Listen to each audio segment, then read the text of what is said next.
Hi friends, welcome back to my channel. Gruhalakshmi ಹಣ ಇಲ್ಲಿವರೆಗೂ ಯಾರಿಗೆ ಬಂದಿಲ್ವೋ ಅಂಥವ್ರು ಈ ಒಂದು ಕೆಲಸ ಮಾಡಿದ್ರೆ ಖಂಡಿತವಾಗ್ಲೂ ನಿಮಗೆ ಗೃಹಲಕ್ಷ್ಮಿ ಅಮೌಂಟು ಬರುತ್ತೆ. ಹೊಸದಾಗಿ ಚಾನಲ್ ನೋಡ್ತಾ ಇದ್ರೆ ಸಬ್ಸ್ಕ್ರೈಬ್ ಮಾಡಿಲ್ಲ ಅಂದರೆ ಸಬ್ಸ್ಕ್ರೈಬ್ ಮಾಡ್ಕೊಳ್ಳಿ. ಗೃಹಲಕ್ಷ್ಮಿ ವಿಚಾರವಾಗಿ ಬರೋದಾದರೆ ಕರ್ನಾಟಕ ಸರ್ಕಾರ ಗ್ಯಾರಂಟಿ ಸ್ಕೀಮ್ಗಳನ್ನ ತಂದಿದೆ. ಅದರಲ್ಲಿ ಗೃಹಲಕ್ಷ್ಮಿ ಕೂಡ ಒಂದು.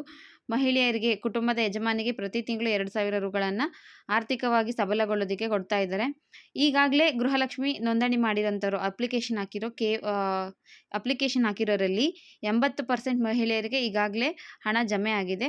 20%ನಷ್ಟು ಮಹಿಳೆಯರಿಗೆ ಹಣ ಇನ್ನೂ ಜಮೆ ಆಗಿಲ್ಲ. ಒಂದು ಕಂತು ಕೂಡ ಅಮೌಂಟ್ ಬಂದಿಲ್ಲ. ಯಾಕೆ ಅಂದರೆ ಕೆಲವು ತಾಂತ್ರಿಕ ಸಮಸ್ಯೆಯಿಂದ ಈ ಪ್ರಾಬ್ಲಮ್ ಆಗಿರುತ್ತೆ. ತುಂಬ ಜನಕ್ಕೆ ಈ ಪ್ರಾಬ್ಲಮ್ ಆಗಿ ಅವ್ರು ಅಮೌಂಟ್ ಕೂಡ ಪಡ್ಕೊಂಡಿರೋದಿಲ್ಲ. ನಿಮಗೆ ಗೃಹಲಕ್ಷ್ಮಿ ಅಮೌಂಟ್ ಇಲ್ಲಿವರೆಗೂ ಬಂದಿಲ್ಲ ಅಂದರೆ ನೀವೊಂದು ಕೆಲಸ ಮಾಡಬೇಕು. ಮೊದಲು ನಿಮ್ಮದು ಬ್ಯಾಂಕ್ಗೆ ಆಧಾರ್ ಸೀಡಿಂಗ್ ಆಗಿದೆಯಾ, NPCI ಮ್ಯಾಪಿಂಗ್ ಆಗಿದೆಯಾ ಅಂತ ಚೆಕ್ ಮಾಡ್ಕೊಳ್ಳಿ. ಯಾರಿಗೆ NPCI ಮ್ಯಾಪಿಂಗ್ ಆಗಿಲ್ಲ, ಆಧಾರ್ ಸೀಡಿಂಗ್ ಆಗಿಲ್ಲ, ಅವರು ತಕ್ಷಣ ನಿಮ್ಮ ಬ್ಯಾಂಕ್ಗಳಿಗೆ ಹೋಗಿ ಆಧಾರ್ ಕಾರ್ಡ್ನ ಕೊಟ್ಟು NPCI ಮ್ಯಾಪಿಂಗ್ ಮಾಡಿಸ್ಕೊಳ್ಳಿ. ಇಲ್ಲ ಅಂದರೆ ಇನ್ನು 10 ಕಂತಾದರೂ ಕೂಡ ನಿಮಗೆ ಯಾವುದೇ ಕಾರಣಕ್ಕೂ ಅಮೌಂಟ್ ಬರೋದಿಲ್ಲ.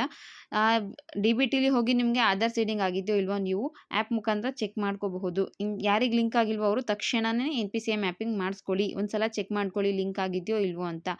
ಅದ್ರ ಜೊತೆಗೆ KYC ಮಾಡಿಸೋದು ಕೂಡ ಕಂಪಲ್ಸರಿ ಮಾಡಿರೋದ್ರಿಂದ KYC ಆಗಿದೆಯೋ ಇಲ್ವೋ ಅಂತ ಒಮ್ಮೆ ಚೆಕ್ ಮಾಡ್ಕೊಳ್ಳಿ. ಮತ್ತೇನಾದರೂ ಪ್ರಾಬ್ಲಮ್ ಆಗಿತ್ತು ಅಂದರೆ ನಿಮ್ಮ ರೇಷನ್ ಕಾರ್ಡಲ್ಲಿ, ಆಧಾರ್ ಕಾರ್ಡಲ್ಲಿ ಮಾಹಿತಿ ಏನಾದರೂ ಸರಿ ಹೊಂದಿರೋದಿಲ್ಲ, ನೇಮ್ ಮಿಸ್ ಮ್ಯಾಚ್ ಆಗಿದ್ದರೆ, ಮತ್ತು ಆಧಾರು, ರೇಷನ್ನು, ಬ್ಯಾಂಕ್ ಖಾತೆ ಈ 3 ಡಾಕ್ಯುಮೆಂಟ್ಸು ಒಂದೇ ಥರ ಇದೆಯಾ, ಮತ್ತು 3 ಕರೆಕ್ಟಾಗಿದೆಯಾ ಅಂತ ಒಮ್ಮೆ ಚೆಕ್ ಮಾಡ್ಕೊಳ್ಳಿ. ಈ 3 ಕರೆಕ್ಟಾಗಿದ್ದರೆ ಮಾತ್ರ ನಿಮಗೆ ಗೃಹಲಕ್ಷ್ಮಿ ಅಮೌಂಟು ಬರುತ್ತೆ. ತುಂಬ ಜನದ್ದು NPCI ಮ್ಯಾಪಿಂಗ್ದೇ ದೊಡ್ಡ ಪ್ರಾಬ್ಲಮ್ಮು. NPCI ಮ್ಯಾಪಿಂಗ್ ಆಗಿರೋದಿಲ್ಲ, ಅದಕ್ಕೆ ಅವರಿಗೆ ಅಮೌಂಟ್ ಬರೋದಿಲ್ಲ. NPCI mapping compulsory. ಈ ಕೆಲಸ NPCI ಮ್ಯಾಪಿಂಗ್ ಆಗಿಲ್ಲ ಅಂದರೆ ಅನ್ನಭಾಗ್ಯ ಅಮೌಂಟ್ ಕೂಡ ಬರೋದಿಲ್ಲ, ಗೃಹಲಕ್ಷ್ಮಿ ಕೂಡ ನಿಮಗೆ ಬರೋದಿಲ್ಲ.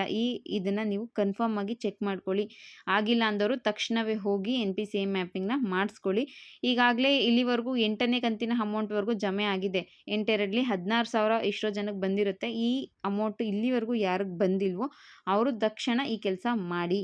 ಓಕೆನಾ ಫ್ರೆಂಡ್ಸ್? ಈ ವಿಡಿಯೋ ಇಷ್ಟ ಆಗಿದ್ದರೆ ದಯವಿಟ್ಟು ಲೈಕ್ ಮಾಡಿ, ಶೇರ್ ಮಾಡಿ, ಕಮೆಂಟ್ ಮಾಡಿ.